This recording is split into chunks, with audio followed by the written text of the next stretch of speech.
এই খাড়া খাড়া আব্বা কল দিস। হ্যালো আব্বা, হ্যাঁ বাড়িছি হবে না, বন্ধুগুলো কত আড্ডা দিয়ে এ আইয়ে আইয়ে আইয়ে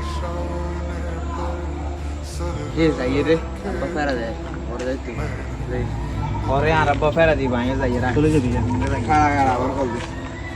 হ্যালো আব্বা,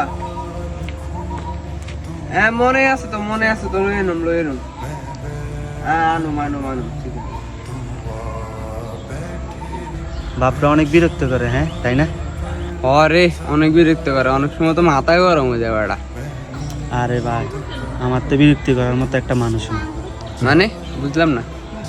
আরে জানিস মানে ওর তো বাবা না, আমার বাবা তো তোদের মতো বিরক্তও করে না আর আমার তোদের মতো প্যারাও না। কিন্তু জানিস মাঝে মাঝে আমারও অনেক খারাপ লাগে, তোদের মতো যদি আমাকেও কেউ বিরক্ত করে, দিন শেষে আমাকেও কল দিয়ে বলতে পারছে, দিন শেষে আমার ভুলগুলো শুধরে দিত।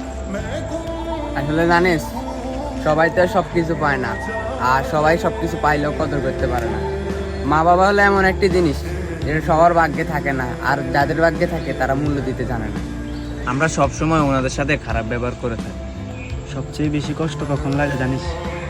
ঈদের সময় যখন সবার বাবা সবাইকে জড়াই ধরে, কিন্তু আমাকে তো জড়াই ধরার মতো কেউ নেই। আসলে ভাই বাবাটা না ছায়ার মতো। আসলে যার বাবা নাই সেই বুঝে, বাকিরা তো গল্পই বুঝে।